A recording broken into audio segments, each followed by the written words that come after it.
So continuing our exploration into some of the darker traits of humanity, I wanted to talk a little bit about how personality disorders tend to show up in relationships. So specifically antisocial personality disorder, narcissistic personality disorder, some of those that are associated with those dark triad traits that we talked about last time.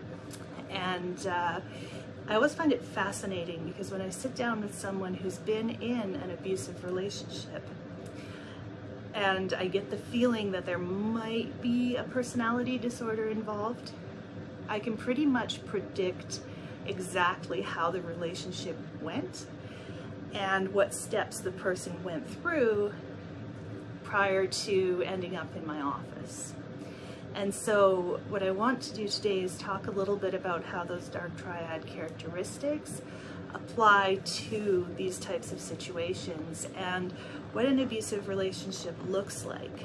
And hopefully, if you are able to see the pattern of development and you catch yourself anywhere in this pattern, that you're able to make some changes and, you know, perhaps get out of the situation before it becomes too dangerous or in some cases deadly.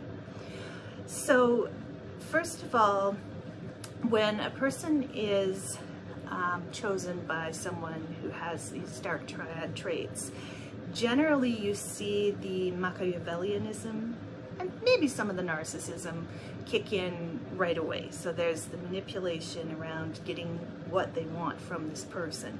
They don't necessarily make the choice that they're going to act, you know, in this Machiavellian way, but they tend to do that because it's a learned behavior. It gets them what they want.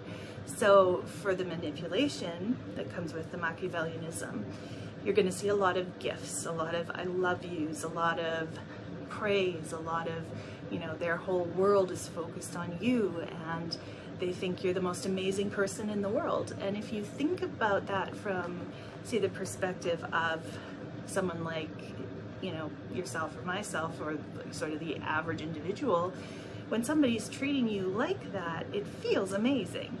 Why would anybody look at that and go, well, this is a problem? You know, this person has gifted me 4 diamond rings in a week, or, you know, most of us don't. Most of us would just be amazed. And so while they're in that more of a Machiavellian trait, the world feels like a fairy tale for the other person.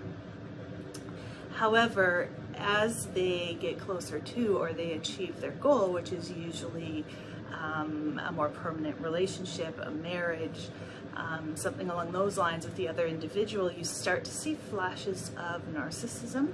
So you don't necessarily see any of the psychopathy stuff right away.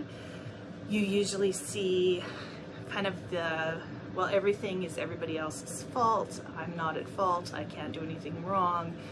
You're not giving me the love and the attention and the respect that I'm due, and so I'm going to rage at you because that's not what you're doing. And you're going to see sort of flashes of this. So it's not going to be a consistent expression of this trait. You're going to see, you know, the occasional explosion that kind of leaves you as the partner going, what just happened? This is weird. This is out of character. This isn't what happens with this person. And so at a loss, you tend to think, well, you know, it'd be a one-off. Maybe he was having a bad day or a bad week or whatever, or maybe I did something wrong. And as that Machiavellianism starts to connect itself to the narcissism, then the manipulation begins. So it's convincing you as the partner that you are at fault, which based on their narcissism, to them it actually feels this way, that you are at fault for everything that's not working in the relationship. You are at fault for hurting their feelings, you are at fault for not being a good partner, and it becomes more and more and more constant. And you start seeing flashes of those levels of psychopathy, which tend to be, you know, I don't care if it makes you feel sad that I say these awful things to you. I don't have any empathy for you. I tag you as a source of all my problems. And my whole focus is trying to make you be who I want you to be. And I have no consideration whatsoever that maybe that, you know, this is causing you harm. So they don't empathize with the other person. They don't even often think about it because their whole world is focused on getting what they want. And so you have these three characteristics of the dark triad that come to bear in the relationship, and the person whose brain functions differently, that doesn't have these strong dark triad characteristics, gets so wrapped up in what's happening that before they know it, they're doubting their sanity, and they're living in situations that they've sworn their whole lives they would never live in.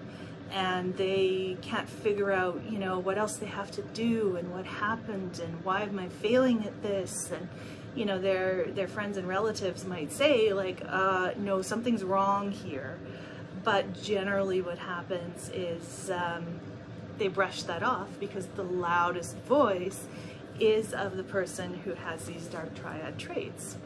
And so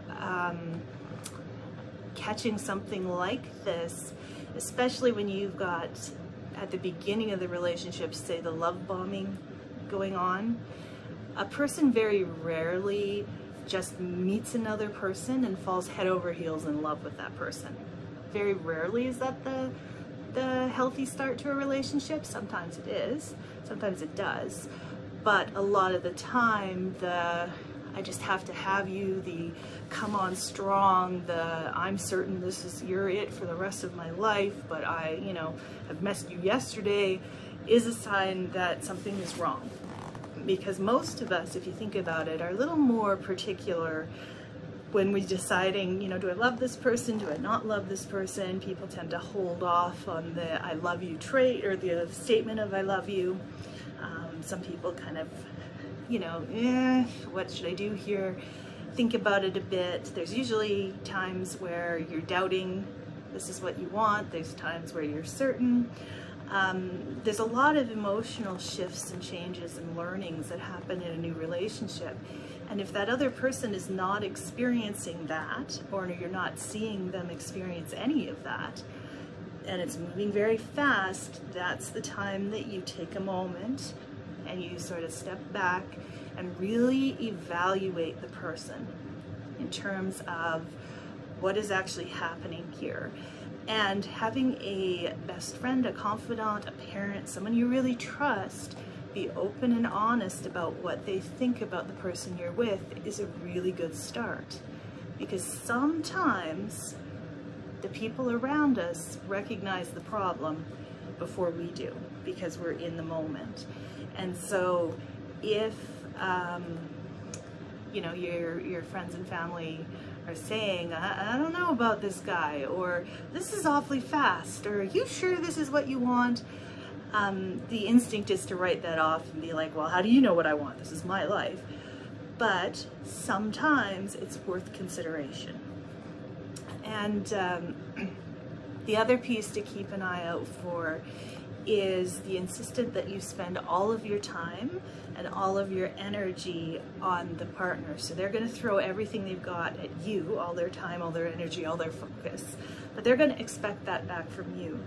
And it's very rare that a healthy relationship is just those two people and nobody else around.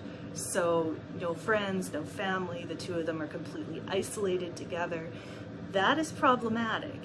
And so if you're with someone who doesn't want you talking to your friends, who is trying to keep you from, you know, connecting with your family, who's all of a sudden pointing out all these issues that your family has that maybe you didn't know before, again, it's time to take a step back, take stock of what you're seeing, and see if you've got any of those dark triad traits happening in the relationship.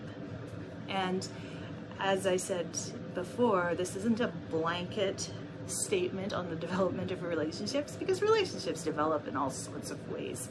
This is more, you know, okay, what are those flags that say, okay, slow down and just check in and make sure that this is what you want and that things are progressing this way because of, you know, normal, natural relationship progression, and it's not you getting swept up in this fairy tale romance and you're ignoring all of these kind of small warning signs. They're more like yellow flags, for example, than red flags. They're like slow down and check.